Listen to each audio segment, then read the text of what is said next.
Igrejas Presbiterianas em Barra do Sana e Segunda de Casimiro.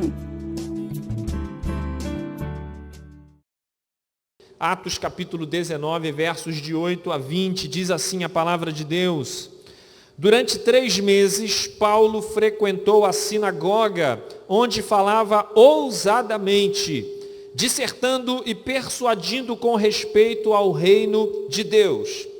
Visto que alguns deles se mostravam empedernidos e descrentes, falando mal do caminho diante da multidão, Paulo, apartando-se deles, separou os discípulos, passando a discorrer diariamente na escola de Tirano.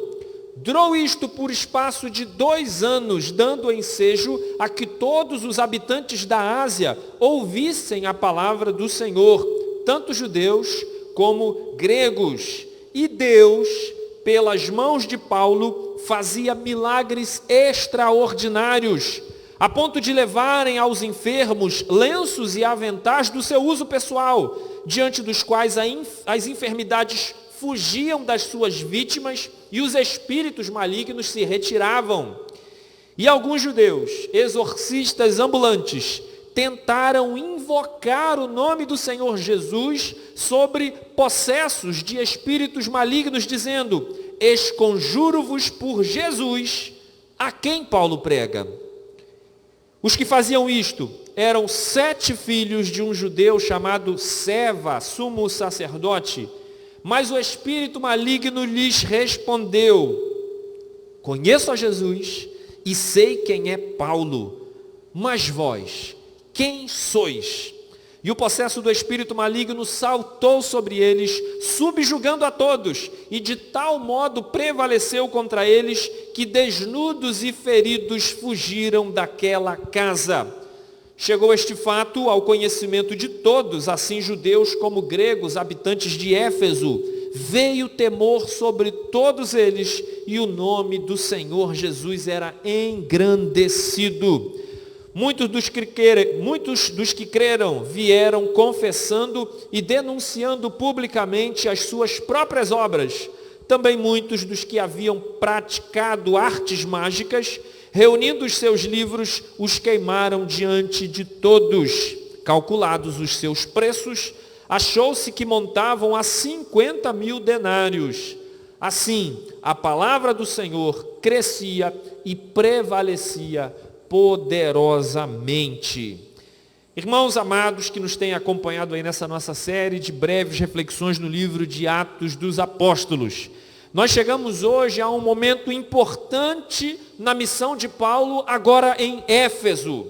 Se no capítulo anterior, Paulo ele havia passado por Éfeso, passado ali brevemente por esta cidade, e havia prometido que ele voltaria, agora ele cumpre esta sua promessa, permanecendo aqui na cidade de Éfeso por quase 3 anos, dos quais, nesses 3 primeiros meses, como nós lemos aqui, não fez outra coisa senão pregar, e pregar ousadamente na sinagoga. Está aí no verso 8. O que significa, queridos, que ele continuava a correr sérios riscos de morte por causa das suas pregações. Porém, que não se intimidava com essas ameaças, e assim, tanto mais pregava ousadamente o Evangelho de Jesus Cristo. Mas é aqui, queridos, nessa nova oposição que se levanta aqui por causa da pregação de Paulo em Éfeso, que nós vemos Paulo, digamos assim, mudar a forma de lidar com a perseguição. Diferentemente de outros momentos em que Paulo teve que fugir a cada cidade que ele ia e sofria perseguições, reações violentas, principalmente de judeus, então Paulo tinha que sair fugido das cidades. Aqui em Éfeso, ele mudou a sua estratégia, ou conseguiu se adaptar a uma nova estratégia, quando ele consegue se refugiar na escola de Tirano, acalmando assim, de certa forma, aqueles que se mostravam empedernidos. E você me pergunta, que palavra é essa? Ou seja, eram aqueles que se mantinham com seus corações endurecidos. Está aí no verso 9, ante a pregação da boa nova de Cristo, Jesus. E essa nova tática de Paulo, assim poderíamos dizer, ela é muito interessante, queridos. Porque por vezes, os que acreditavam em sua pregação nas sinagogas por aí afora, eles eram normalmente, digamos assim, engolidos, principalmente pelos judeus, que se opunham ao evangelho.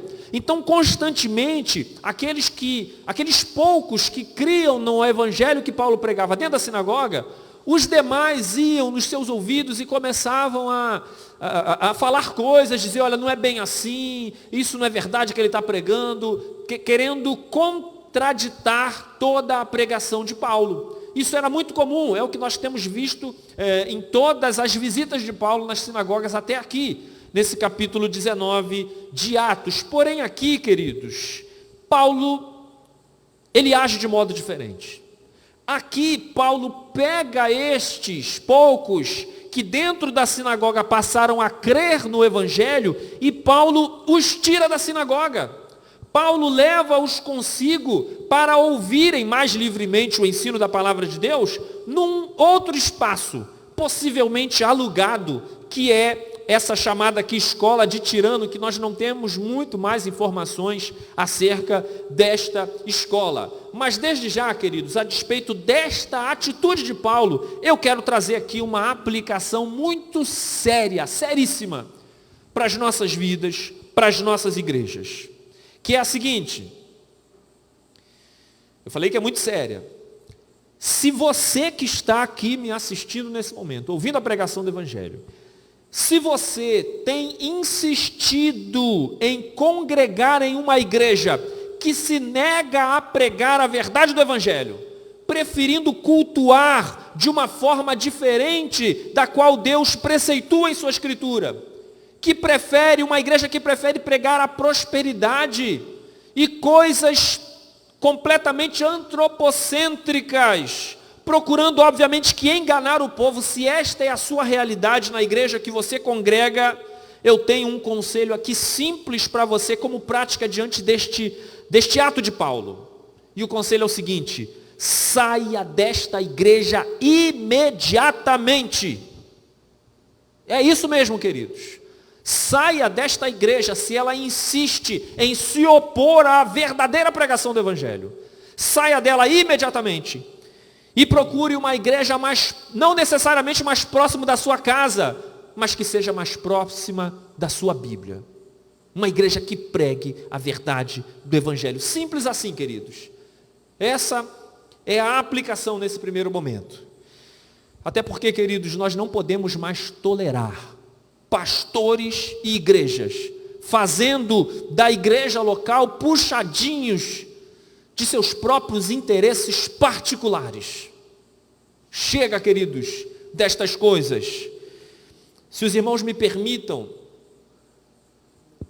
eu me recordo, certa vez em Cabo Frio, eu fui procurado por um casal que estava passando por problemas seríssimos em seu casamento. E o pastor começou a conversar com eles, a aconselhá-los segundo os ensinos da palavra de Deus, dizendo para o marido, olha, você deve agir assim, assim, assim com a sua esposa, segundo o que diz as Escrituras.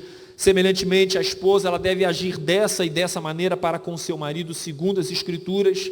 Queridos, mas lá pelas tantas, aconselhando esse casal, eu não vou me furtar a dizer, queridos, esse casal chega para mim e fala assim, nós estamos... Como é que é o nome daquela programação que tem na Igreja Universal, que trata de casais?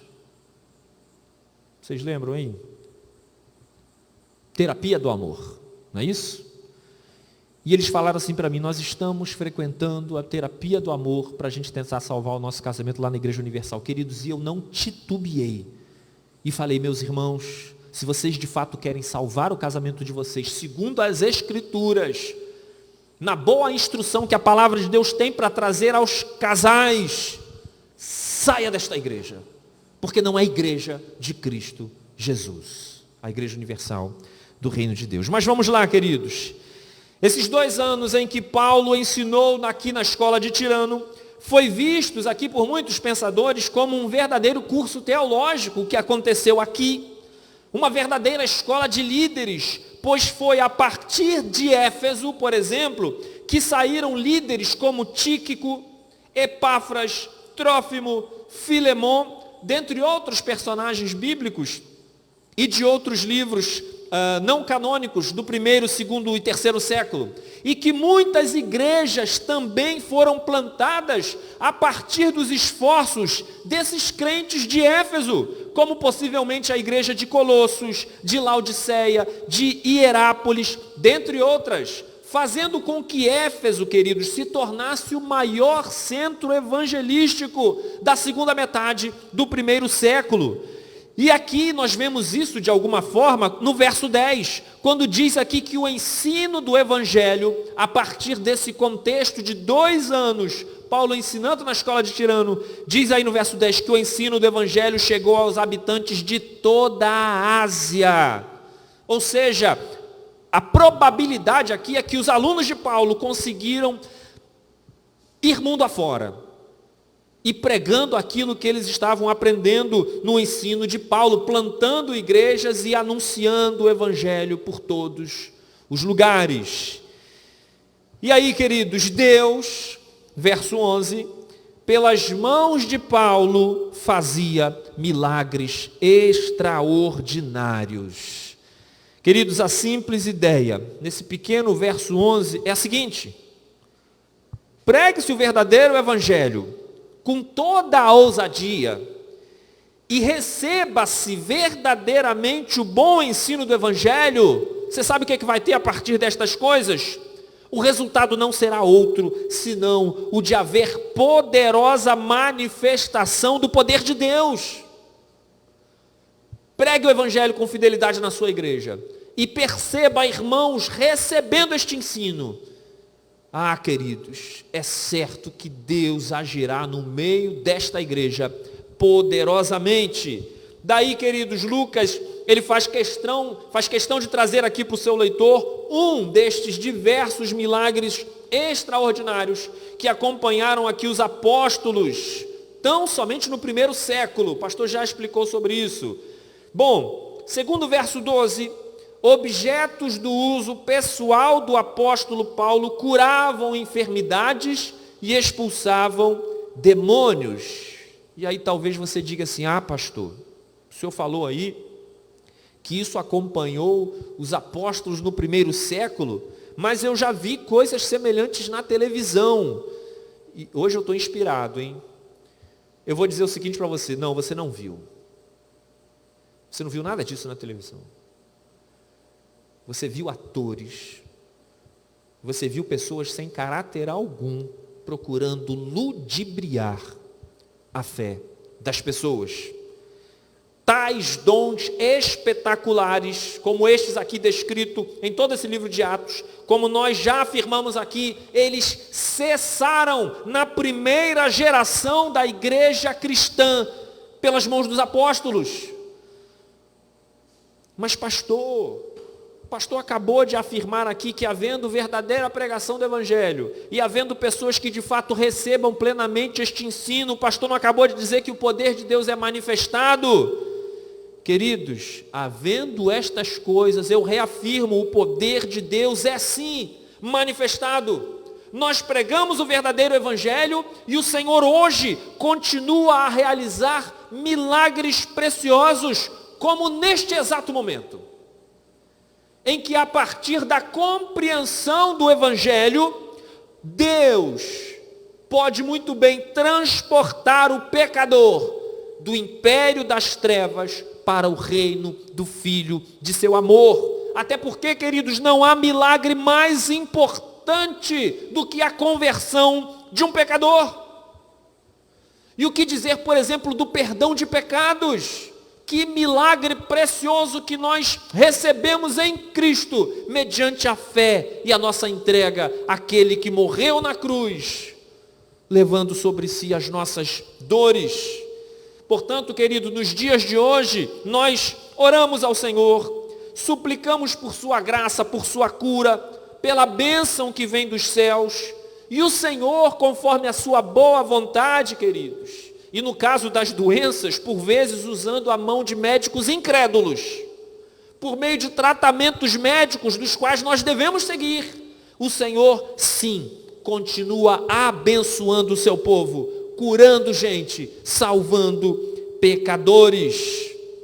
Porém, queridos, que nos dias de hoje, o Senhor tirou das mãos dos homens este poder. Então, nesse sentido, não são as minhas mãos que curam, não é a minha palavra que determina coisa alguma, e é bom que seja assim.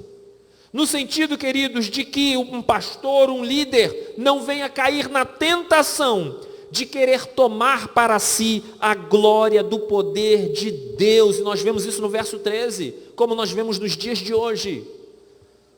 Pastores por aí, líderes aí que batem no peito dizendo, olha, eu coloco a mão e eu curo.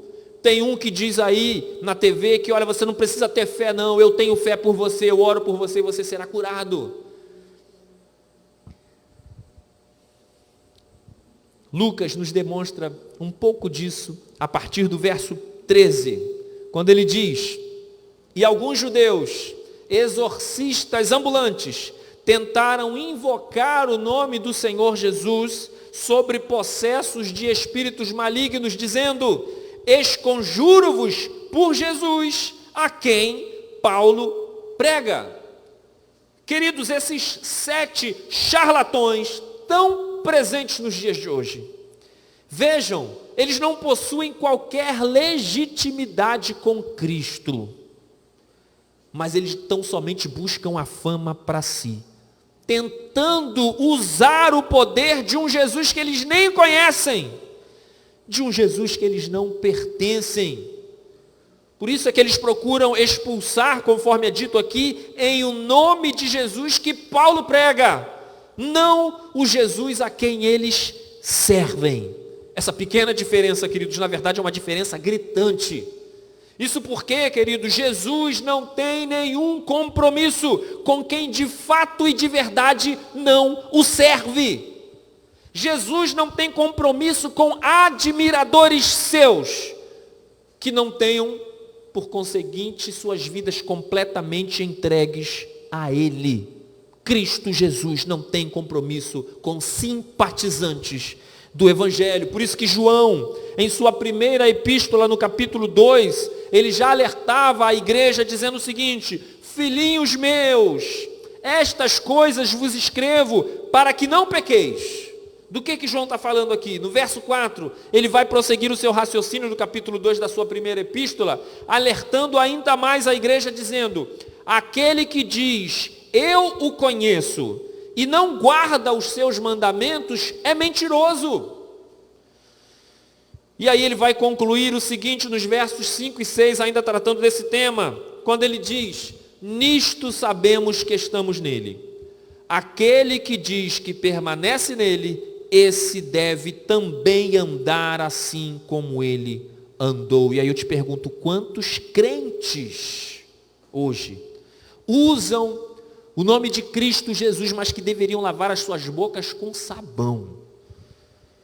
Porque eles não suportam vivenciar o Evangelho como mandado por Cristo. E eu faço questão de dizer isso, queridos, mandado por Cristo, até porque a nossa vida no Senhor, a nossa fé em Cristo, ela se resume a um serviço, a uma vida de obediência a ordens, porque é isso que o Senhor nos traz a partir dos Evangelhos. O que nós temos de ensino da palavra de Deus, queridos, que isso entre na nossa cabeça de uma vez por todas. Aquilo que nós temos como ensino da palavra de Deus nas Escrituras, do ensino de Cristo Jesus, não vem para nós como simples conselhos. Como quando a gente pode dizer o seguinte, nesse conselho eu me submeto, nesse outro é mais complicado. Estes outros ensinos de Cristo aqui que são mais fáceis eu faço, esses outros que são mais complexos eu descarto. É Jesus Cristo quem descarta pessoas que pensam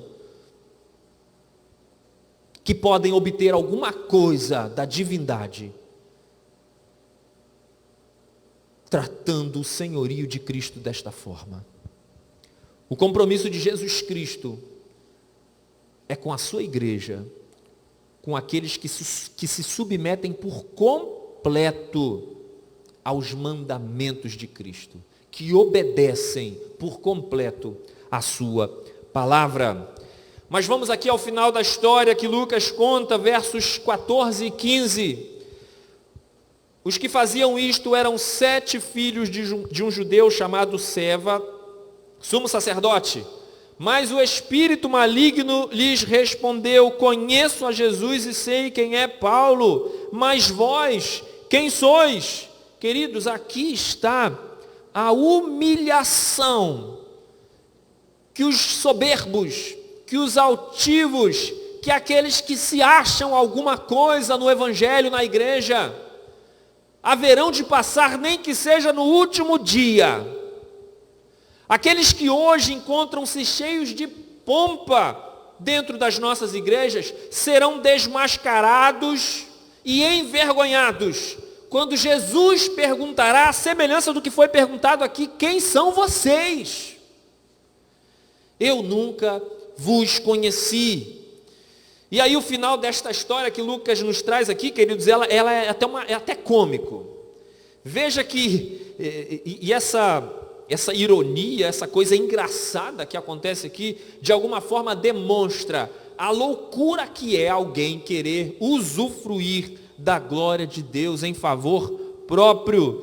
Porque segundo o verso 16 aqui, queridos, nos relatos de Lucas, o espírito maligno deu uma surra nesses 7 homens. Eles não puderam contra um homem que estava ali possesso. E essa surra foi tão grande ao ponto de este espírito maligno deixá-los pelados. É isso mesmo, queridos. Olha que situação. Porque, claramente, esse espírito maligno viu que estes homens nada tinham da parte de Deus.